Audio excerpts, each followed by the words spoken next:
안녕하십니까. 국방대학교 박창희 교수입니다. 우리나라 국방정책을 논할 때 빠질 수 없는 그것이 바로 국방개혁 2.0입니다.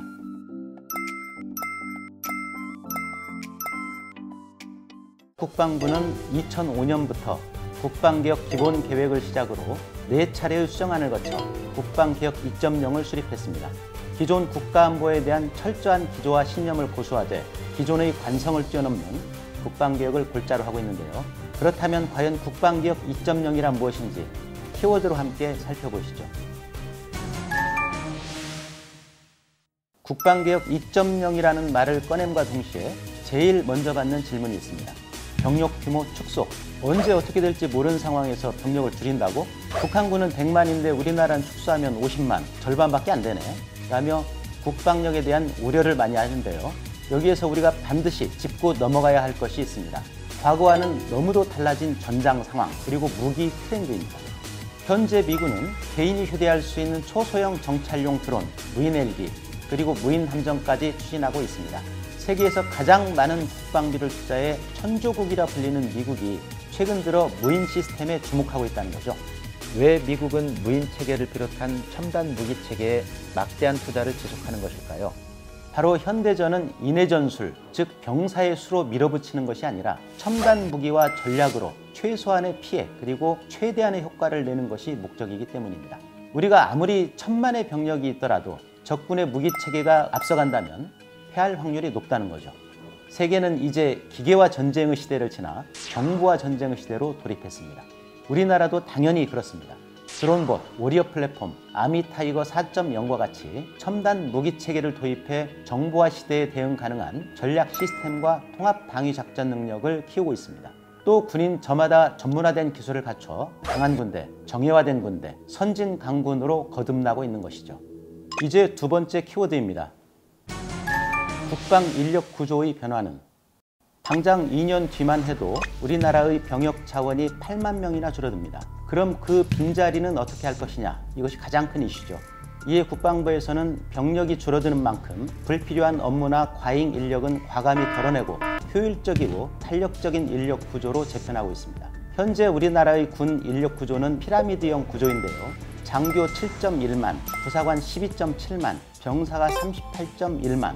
그런데 앞으로는 항아리형 계급 구조로 바뀔 예정입니다. 병사가 줄어든 만큼 부사관과 장교들의 비율이 늘어나는 것입니다. 특히 실제 전투에 투입 가능한 즉응부대의 완전성을 높이고 전투부대의 간부를 보강하는 것인데요. 병력의 규모는 줄었지만 실제 내부는 밀도 있는 구성으로 달라지고 있는 것입니다. 먼저 가장 위 계급부터 살펴보시죠. 바로 장군입니다. 장군의 정원은 기존 436명에서 360명으로 감축하고 각 직책의 직위에 대한 계급 구조가 조정됩니다. 또 간부들은 40%로 늘려 전투부대의 전투력을 질적으로 강화한다고 합니다. PX병, 조리병, 행정병과 같은 비전투 임무를 담당하는 분야는 군무원이나 민간 근로자를 확충하여 군인은 전투 임무에 집중할 수 있도록 단계적으로 추진 중입니다. 이러한 조치는 병력 자원 감소에 대비해 국방의 효율성을 더욱 빈틈없이 하고자 하는 노력으로 볼 수 있겠습니다. 자, 이번엔 첨단 무기체계에 대한 이야기를 시작해보죠. 앞서 병력도 병력이지만 첨단 무기체계가 더 중요하다고 강조했는데요.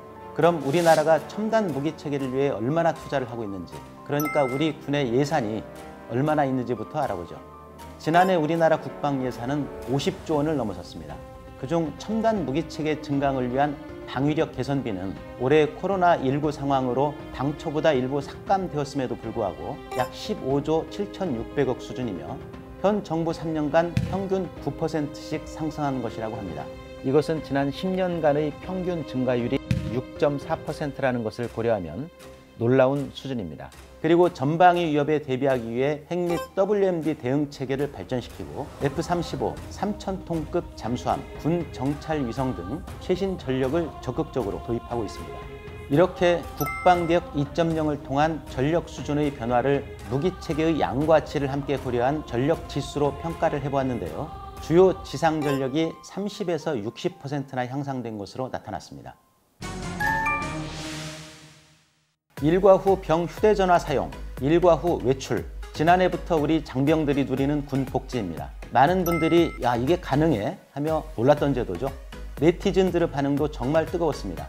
이처럼 우리 군은 국방개혁 2.0과 함께 과거로부터 이어져 온 잘못된 관행과 부조리를 척결하고 인권 침해와 사건 사고의 원인을 제거하는 병역문화 혁신을 진행해 왔습니다. 장병들의 인권을 보호하기 위해 영창제도를 폐지하고 군기교육제도를 신설했습니다. 또한 장병들의 자기개발과 탄력적인 근무를 장려해 폐쇄적인 군 문화라는 이미지를 불식시켜 나가고 있습니다. 일각에서는 군 기강에 대한 우려가 있는데요. 군에선 장병들이 일과 시간에 훈련에 전념하고 일과 후엔 충분히 재충전할 수 있는 체계를 마련해서 복무 의욕과 임무 수행 능력 모두 높일 수 있도록 노력하고 있습니다. 국방개혁 2.0의 궁극적인 목표는 평화를 힘으로 뒷받침할 수 있는 강한 군대를 조기에 건설하는 것입니다. 이를 위해 국방부는 방위력 개선, 군 구조 개선, 선진화된 국방 운영 체계, 병역문화 개선 등 전방위로 개혁을 추진하고 있습니다. 지금 이 순간에도 세계 각국은 저마다 방위력 개선을 위한 각축전을 벌이고 있습니다. 그 속에서 우리 군은 국방개혁 2.0을 성공적으로 추진해 강한 군대를 건설하도록 최선을 다하고 있습니다. 이를 위해선 국민들의 신뢰와 성원이 무엇보다 중요한데요. 국민을 지키는 국군, 국군을 믿는 국민의 힘이 더 강한 국군, 더 강한 대한민국을 만들 것입니다. 감사합니다.